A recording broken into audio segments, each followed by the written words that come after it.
al-Qadr, the nights in which Allah decrees our destiny for, at the very least, the coming year. Inshallah, we will talk a little bit about the importance of this night. There's a slight change to our schedule, inshallah.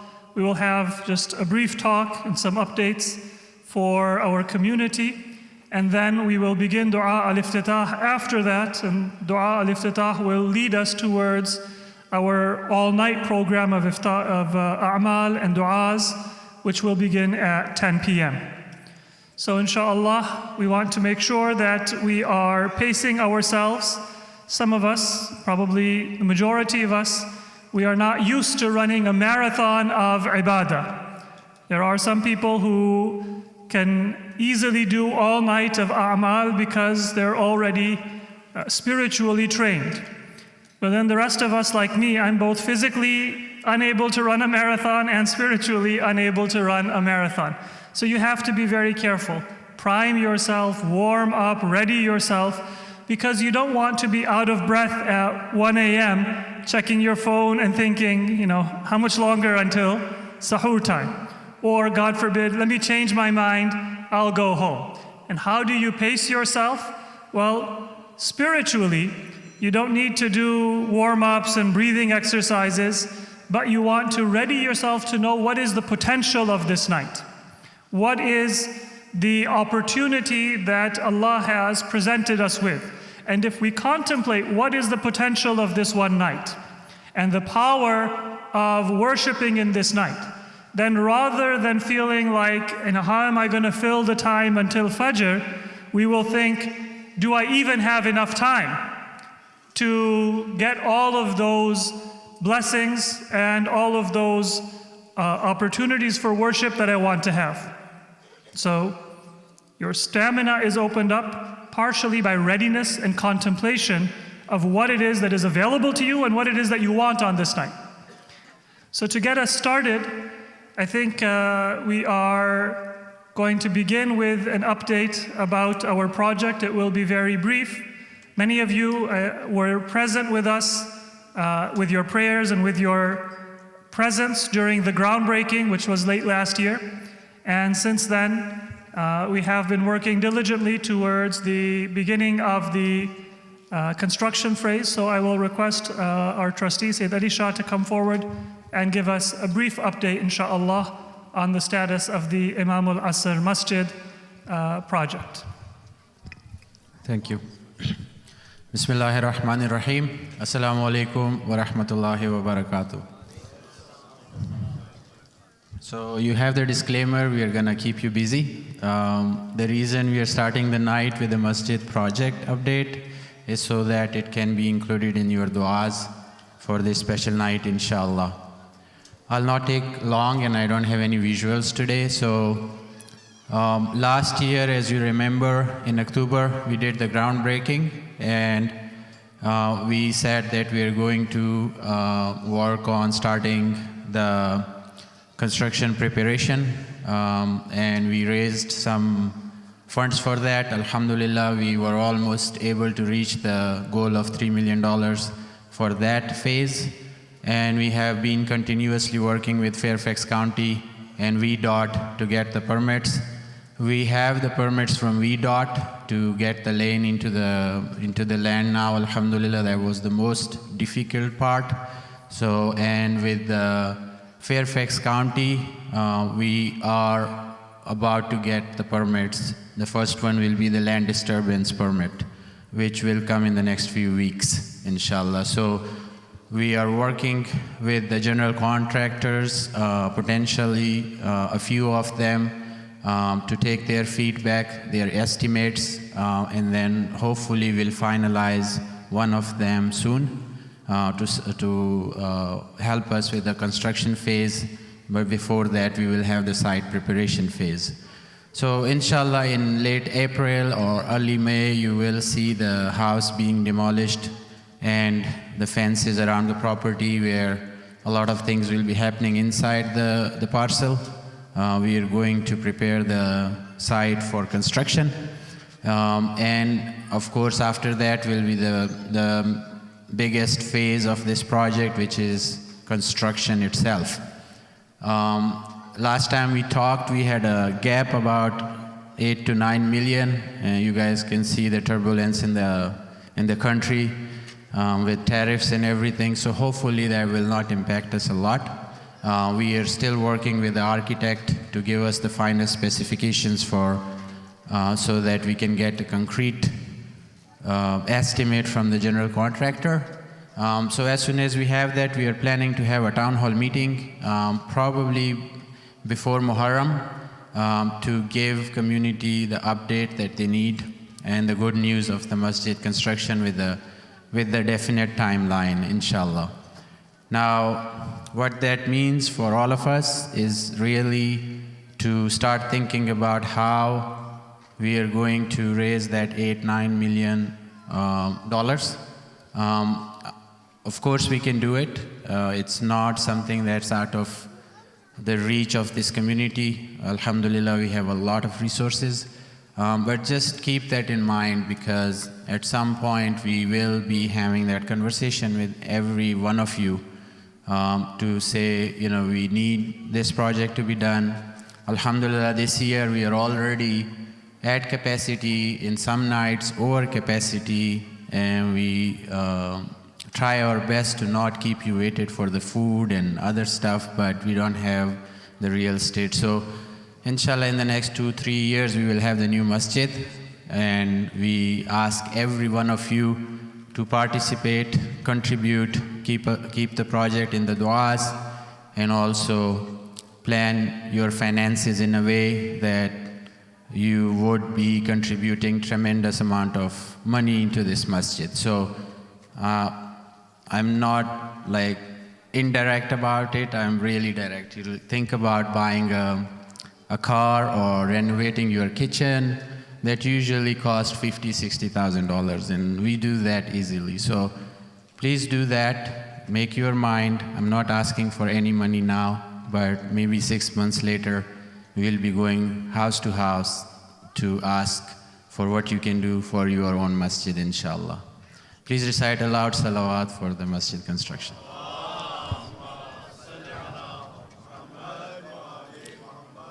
Of course, there are a lot of questions from the community, and we are here to answer those questions. Please do not hesitate. Whether it's, you can send an email to info@imamal-asr.org. You can talk to us when you see us. These questions are good questions, and we are accountable for answering those questions. So anything that you guys have in mind, I'm not gonna do it today, but we are always open. Please do reach us out with the suggestions, questions, anything you may have in your mind. Please recite a salawat.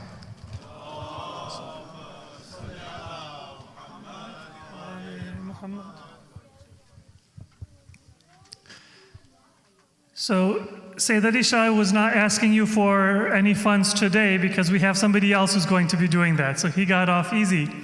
I'm going to use this time because we are preparing the other hall for A'mal. So the introduction to the A'mal of Laylatul Qadr, we'll do that here and we'll get ready. And inshallah, we will go and begin our A'mal in the other hall, reciting Dua al-Iftatah, and then some of the recommended acts of worship, prayer, and supplications, Quran, for this night. A few reminders for us. Hadith of our sixth Imam, Imam Ja'far al-Sadiq, alayhi salatu wassalam.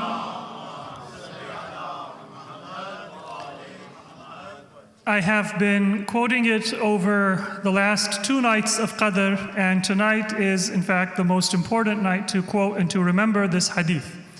Whenever we have a very important event, we have preparation for it. Sometimes we may have a rehearsal or a practice session, and sometimes if it's a very important event, there might be more than one rehearsal or practice to make sure that everybody knows what they are doing and to get it right on the time. But if by chance you miss the rehearsal or the practice, or if things change, then the practice does not take the place of the actual event. So for example, if you have an SAT test that you're taking. Some of you may be in that position now in school. Some of you may remember back when you had a standardized test. You prepare for the practice test. But if you get a very good score on the practice test, that doesn't mean that you can take it easy and relax on the actual day of your real test, because the practice is just to get you ready. But the real day is when you are taking the official test that's going to go into your record. So what was the hadith of our sixth Imam, Imam Ja'far as-Sadiq alayhi salatu wa salam, sallu ala Muhammad. التقدير في ليلة 19 والإبرام في ليلة 21 والإمضاء في ليلة 23. Laylatul Qadr, according to this hadith, and there are other ahadith that give further detail and different explanations, but Laylatul Qadr, it comes in stages. And the first stage is the night of Taqdeer. I'm comparing it to a practice test just so it becomes easier for us to understand, but it's not really practice, it is real. But it is real at the level of Taqdeer. So just to give a comparison, if you have an important decision to make, say that Isha mentioned, for example, you want to remodel your kitchen. Please delay the remodeling 3 years until the masjid is built. But let's just say you want to remodel your kitchen sooner than that. So the first thing you will do is, what is my budget? What do I have to work with? You're not going to put in a gas stove if you don't have gas in your neighborhood. So that's called taqdeer. What do I have to work with in terms of resources? And what do I have to work with in terms of budget? Is this going to be a $20,000 remodel, or is it going to be an $80,000 remodel? Well, that depends on what you want to do and what you are able to do. That is the 19th, Allah does taqdeer. Of course, taqdeer is not based on what Allah is able to do. Allah is ala kulli shay'in qadir. He's able to do anything. So there is no limitation from what Allah is able to accomplish. But there are limitations based on what we are ready for, what we are capable for. So Allah's taqdeer will be based on not a limitation on His end, but a limitation on my end. If I am not receptive to certain blessings, or if for me to have certain knowledge, or certain financial resources, or certain other benefits will make me arrogant, or will make me careless, or will have a negative effect on my soul and my sincerity, then Allah might not give me that because it is not good for me. So what is my capability and my readiness? That will influence Allah's taqdeer. So then you've done the taqdeer, you've seen what is it that your budget allows and what is it that the infrastructure, say in your neighborhood, allows. That is fi laylati 19. Fi laylat 21 you have Ibram. Finally you say, you know what? We're going to go with the bargain basement contractor. Or, you know what, we're going to go with a proper licensed, bonded, somebody that has a record with the Better Business Bureau that we can actually count on. Or you might say that you're finalizing a contract. Taqdeer took place 4 nights ago. Ibram took place 2 nights ago. So just to use my earlier example, forget the kitchen remodel example, to go back to the SAT. The first practice SAT, 4 nights ago, it's done. The second practice session, 2 nights ago, it was done. Now is the eve of the actual test. Inshallah, if you were there, you took the practice tests, you're more ready.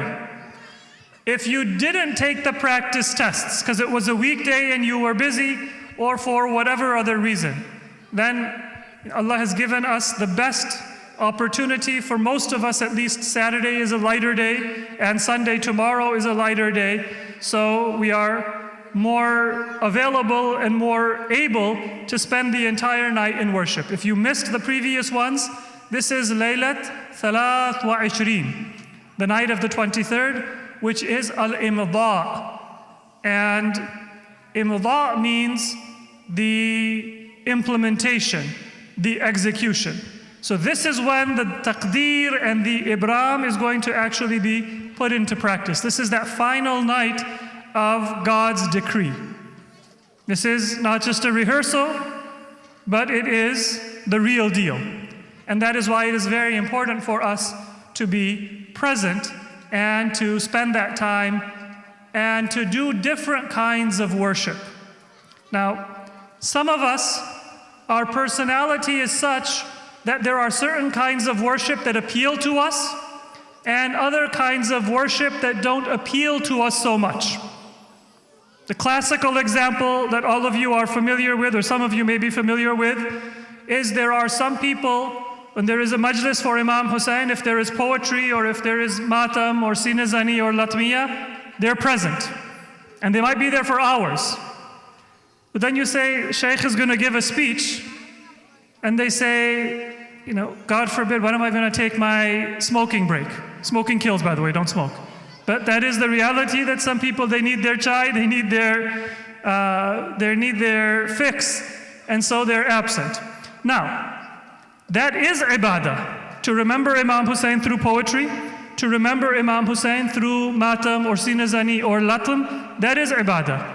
But don't deprive yourself of the ibadah of gaining knowledge and information, and don't say that that's all I need. Then the scholarship or the learning is extra. And if somebody is maybe a little bit more attentive to the poetry, I personally look forward to and benefit more from the lecture and from the scholarship. I should not look down on that person and say that, well, they're not really a mu'min or they are not really sincere. So every one of us, we have something that appeals to us. If you say to some people, you know what, we're going to help out somebody who is needy, or we're going to come in the masjid and we're going to clean, we're going to decorate, then they have the stamina and they might spend hours. Alhamdulillah, in our own center here and many other centers, there's people who behind the scenes, without any praise, without any mention of their name or recognition, they work tirelessly day in, day out, just for the convenience of others. People who have been volunteering for us with the serving of iftar. They eat at the end, and if iftar comes short, maybe they eat the least. There are some people who can do that. There are other people, if you say, we want to recite a dua, then they might not be the first person to pick up a vacuum cleaner and help clean, but they will be able to maybe recite Quran or recite dua or help in another way. To build a successful community, and in order for us to have a well-rounded environment, all of those are needed and all of those are important. No one person can say that the other area is less important. No one person can say that I am carrying the weight because my donations are sustaining the center. If you are donating, maybe somebody else is participating through their dua. Somebody is participating through their sincerity, their attendance. Everybody's role is important. However, and this is the key for Laylatul Qadr,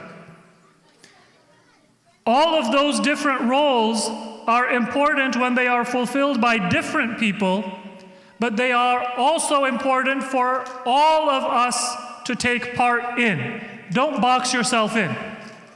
Don't ever say that, my role is just to be a volunteer. My voice is not good, so I cannot do the adhan. Practice, ready yourself, and inshallah you can also do the dua, you can also do the adhan, and you can participate in the other area. Don't say that, well, you know what, I have studied and I have trained and I have experience, and so I will help out in the recitation, but I am a professional, I am a trustee, I am, a donor or whatever, so I'm not going to be the person standing out in the background, directing parking or taking out the trash. No, in fact, if you take out the trash, that will be even more beautiful and even more beneficial, both for yourself and for the community. So the first stage is, remember that all of those different roles that build a family or that build a community, they are important and they are beautiful. But the second stage is, don't just choose one of those roles. All of those forms of ibadah, they should be part of my aspiration and my practice. On the night of Qadr, there are several types of ibadah that we want to do. Istighfar. Astaghfirullah Rabbi wa atubu ilayh. And we can repeat that. Salat. There is a 2 rak'ah prayer that we will say, but also it is recommended on these nights to do 100 rak'ah of nafilah, if you are able to do it. Now, for some of us, maybe standing up and going down in prayer, it's not something that we are accustomed to. So if you say to this person, why don't you spend half an hour doing Quran? They're very happy, and with good focus, they can say, I'll read a juz of Quran. But if you tell me spend a half an hour standing in nafilah, that strikes me as difficult. Other people were more active. If you say spend a half an hour doing nafilah prayers, I can say I'll do that. But if you tell me to read Quran, then maybe that's not as easy for me or as familiar for me. So take yourself outside of your habit and your comfort zone tonight. If istighfar is recommended, then do istighfar repeatedly until it becomes the habit of your tongue and the habit of your heart. If you are not accustomed to doing nafilah, then tonight is the night to do nafilah, Salatul Layl and the nafilah of Laylatul Qadr, and other recommended prayers that we'll talk about throughout the night. Recitation of Quran. If maybe it's not easy for me because I'm not fluent in reciting, then tonight is the night for me to follow along when others are reciting Surah Al-Ankabut and Surah Al-Rum and Surah Al-Dukhan, or for me to do my best, even if my voice, I don't think it's beautiful. Then if you recite with sincerity, you will be amazed on the day of judgment. That if your heart is sincere and you are mispronouncing the Arabic, but when on the day of judgment you see that Quran you recited on Laylatul Qadr, it might be more beautiful than Abdul Basit. Why? Because Allah will show the action on the basis of your sincerity, not on the basis of your superficial voice. So istighfar, recitation of Quran, your nafilah and your prayers, the du'as that are narrated from Ahlul Bayt. Some of the du'as, as you will see tonight, they are in depth. They are lengthy du'as. And they are filled with lessons of aqeedah and belief, and of akhlaq and character building. So listen to those du'as.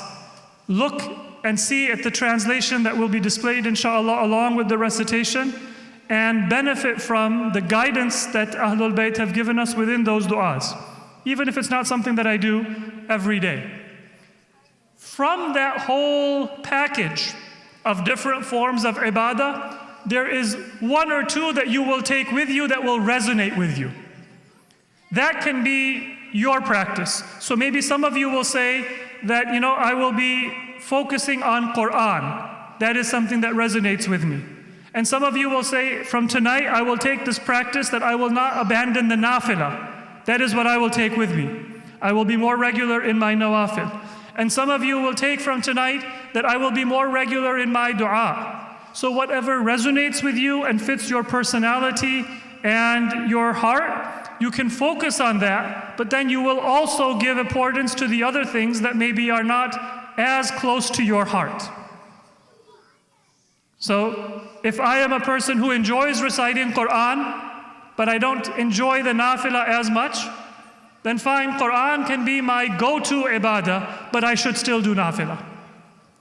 If I enjoy nafilah, but I don't really have that same sense of dua within my soul, then nawafil can be my go-to ibadah, but I should also not be unfamiliar with the du'as of Ahlul Bayt, because that is how they gave their teachings.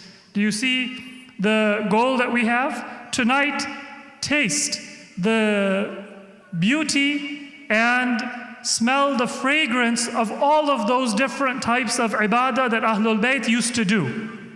So it becomes familiar for you. But make a plan that you will take from tonight to stick with all of them, but then you might focus a little bit more on those that are closest to your personality and to your heart. And that might be different for all of us, and that is beautiful, and that is fine. And that diversity is something that is beneficial.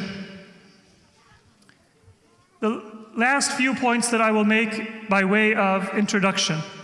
There is a hadith attributed to our Prophet Muhammad Mustafa sallallahu alayhi wa alihi. Narrated both in Sunni and in Shi'i sources. إِذَا مَاتَ الْإِنسَانِ إِنْقَطَعَ عَمَلُهُ إِلَّا مِنْ ثَلَاثٍ. When a person dies, their actions are going to come to an end, except from three aspects. عِلْمٍ يُنْتَفَعُ بِهِ. If there is knowledge that you have produced, a book you have written or translated, or people that you have taught, that knowledge that you have preserved or produced or spread, that others will benefit from, that will continue to be written for you even after your death.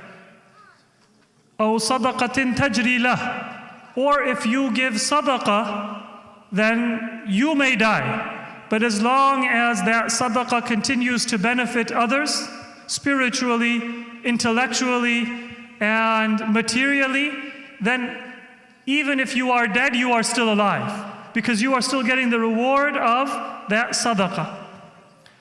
أو ولد صالح يدعو له.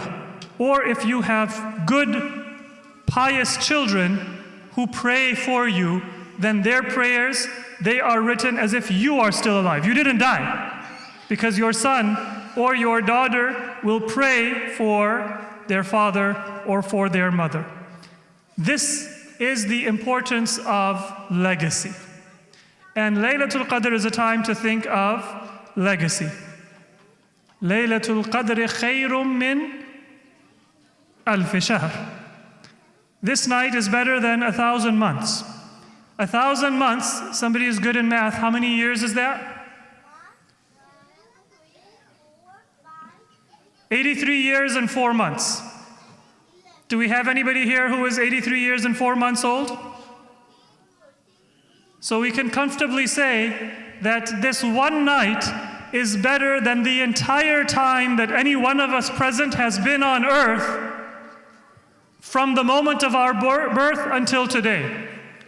And for many of us, it'll be better than our entire lifespan from when we are born until when we die. Because many of us, may Allah grant all of you life and health, but many of us, maybe we will not see the day when 83 years and 4 months have passed since our birth. The average lifespan is less than that. So imagine one night can create that kind of a legacy.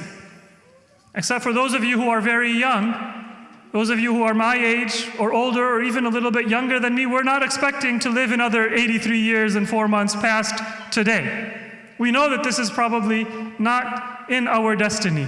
But if we do our worship right today, if we create a legacy today, then even if I die tomorrow, may God give all of us life, but I will still have another 83 years and 4 months of worship that is written, because this one night is better than 1,000 months. So legacy. And the hadith of the Prophet is that you should give thought to the legacy that you are creating. Pray for your family, but also make a covenant that whatever you do for your family, for your loved ones, for your children, raising them in the values of Ahlul Bayt is going to become a priority for you. Not for performance, not for show, but for service. May all of us have the tawfiq to create that legacy and to have walad salih yad'u lah, so that even when we die, we do not die.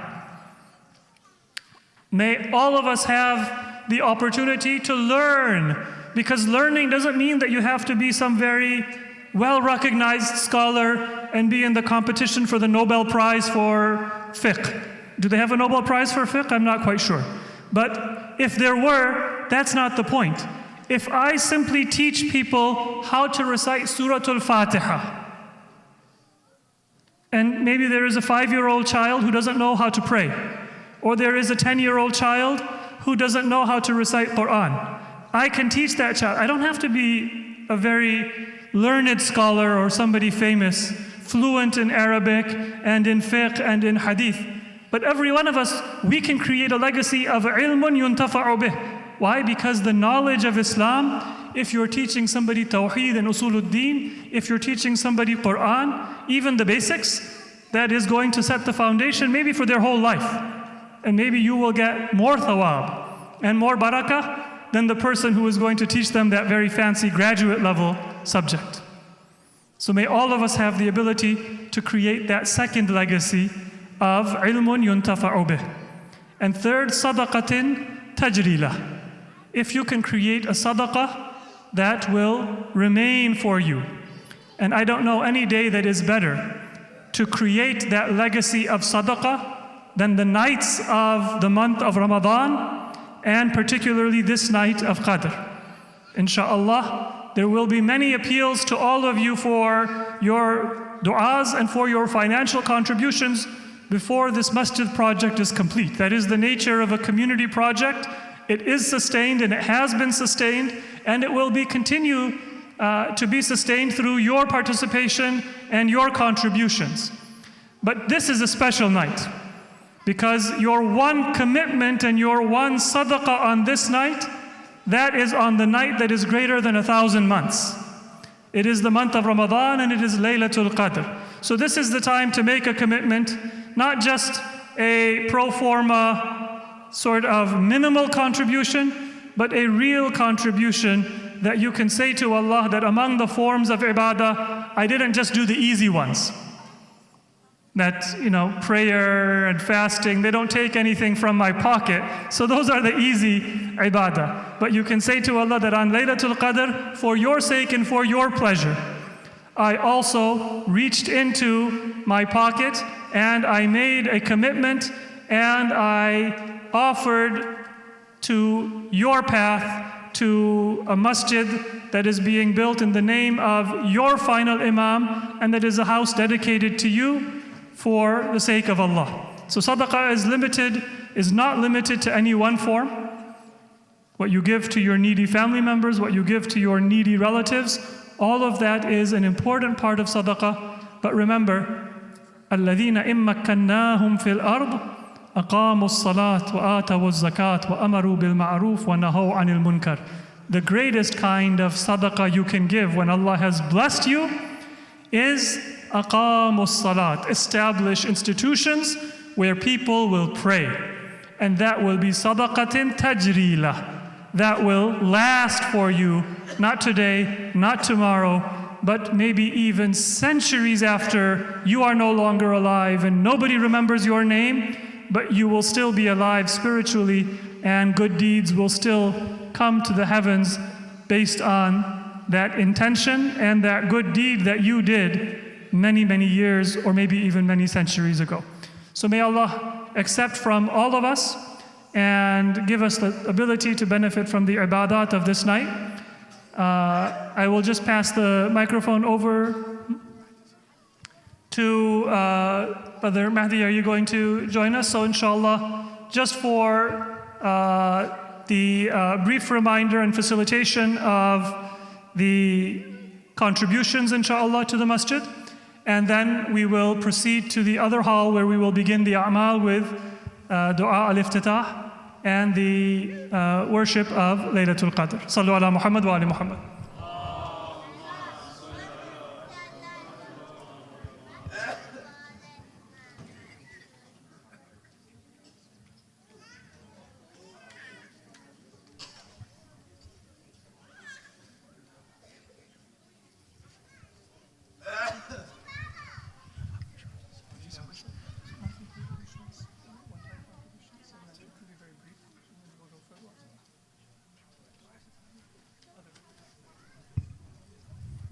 Assalamu alaikum, brothers and sisters.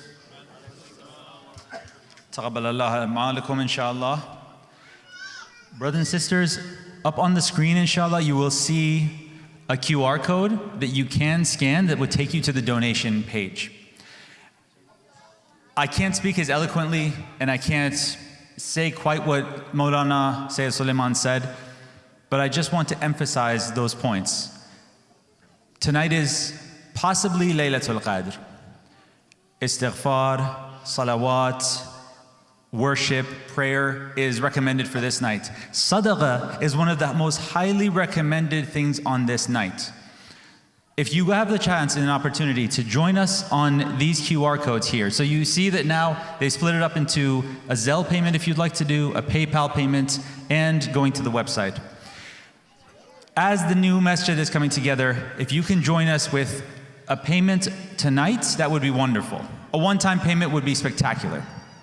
But an even better action, just like Sayyid said to us, that sadaqah jariyah, that sadaqah that continues on after you, is one that you allow it to continue on after tonight as well.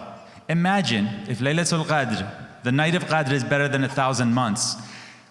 By making a recurring donation tonight, by making a donation tonight that doesn't just happen now once, but you schedule it in the apps available using the QR codes, or just go to imamal-asr.org/donate. If you schedule that payment tonight on Laylatul Qadr, imagine if Allah gives you the reward of sadaqah of Laylatul Qadr a month from now, 2 months from now, 3 months from now. Every month you're repeating the reward of not just paying a donation to Imam al-Asr one time, but paying the donation to Imam al-Asr and establishing this center, the future of this center, every night as though it was Laylatul Qadr, because you did the action tonight with the intention of sadaqah on Laylatul Qadr. Salawat ala Muhammad wa ala Muhammad.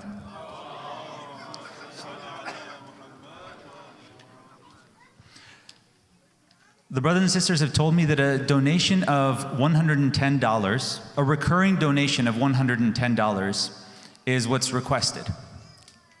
Imagine if everyone here tonight could give a recurring donation of $110.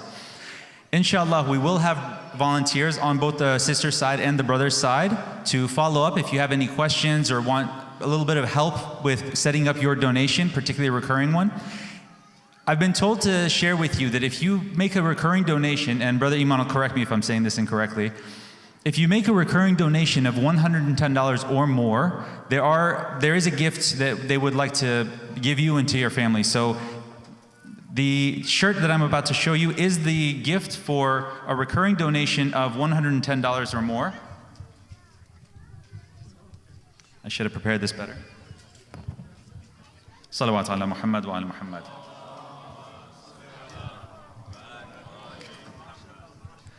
Back in the day, they used to call these a tech shirt. I don't know if the tech shirt is still something that people say, but it's a really nice fabric, very light, relatively wrinkle-free. You have the beautiful Imam al-Asr logo on the side, and best of all, it's a hoodie. So, a long-sleeve t-shirt. If you have any questions, please check with the volunteers. And Brother Imam, you're one of the volunteers? Sure. Do you know? Thank you.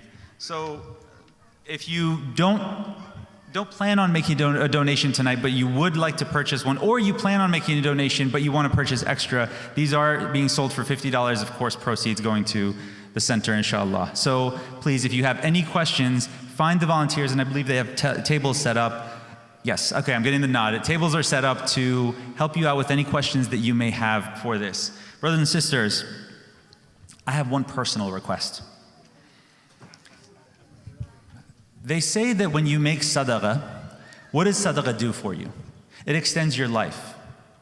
Around my head right now, I don't see it. I don't know if any of you see it, but there may be balaya, disasters, calamities, problems that are about to befall me, that are about to come and strike upon me. There's two ways that I can remove these balaya very easily. One is when you host somebody. Imam Sadiq alayhi salam has a hadith that says, when you host someone for a meal, they bring with them, you don't see it, but they bring with them, attached to their clothes are hanging blessings all over. When they come into your house, these blessings stay in your house. And as they leave, they drag away from your house those balaya, those disasters, those calamities that can befall your life. Another way to get rid of these balaya, these problems, these issues that will surround you and one of these days inflict you with pain or suffering or stress at the very least. Another way is that you pay sadaqah. I want to make a personal request, something that I was taught by my own teachers, and I want to pass that on as the zakat of the ilm of this information. When I give sadaqah, I give it on my own behalf, so I protect myself and I protect my family. I extend the life of myself and my family. The advice that my teachers gave me was that stop doing that. Just stop. When you give sadaqah, give that sadaqah on behalf of Imam al-Mahdi. First of all, بِيُمْنِهِ رُزِقَ الْوَرَى وَبِوُجُودِهِ ثَبَتَتِ الْأَرْضُ وَالسَّمَاءِ. It is through the grace of the Imam of the time that I have any money or provisions in my pocket to even spend on sadaqah. It's through the grace of the Imam that I'm able to pay this money, number one. Number two, it's through his presence that the heavens and earth form their balance. When you reach into your pockets, reach into your phones, and make this donation, do so on behalf as niyaba from Imam Mahdi. On behalf of Imam Mahdi, oh Allah, I pay this sadaqah jariyah, I pay this donation to Imam al-Asr to make this center in his name. I pay it on behalf of Imam al-Mahdi. By doing so, because you did so on behalf of Imam Mahdi, you removed balaya, you removed disasters, problems, and stresses and suffering from Imam Mahdi's shoulders.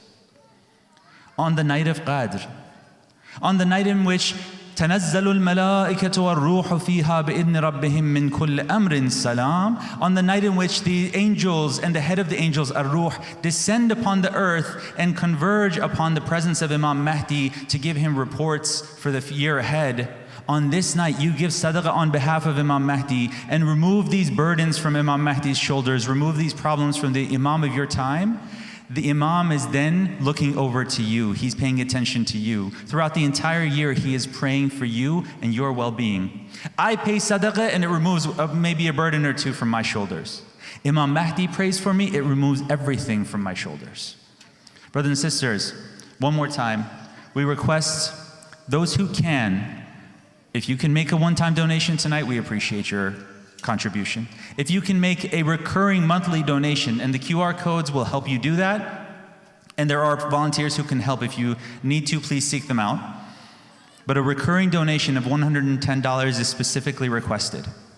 And those who can do this sadaqah, do so on behalf of Imam al-Mahdi, and may Allah prolong the life of you and your relatives. May Allah prolong the life of our Imam. May Allah rid burdens and strife and stress in a time like this from all of our shoulders, for the glory of the Imam of our time on this, one of the possible nights of Laylatul Qadr, inshaAllah ar-Rahman. Please, if you have any questions, seek out the volunteers. There will be volunteers on both the brother's side and the sister's side. In a few moments, we'll all enter the other hall for Dua al-Iftitah. Please recite one loud salawat ala Muhammad wa ali Muhammad.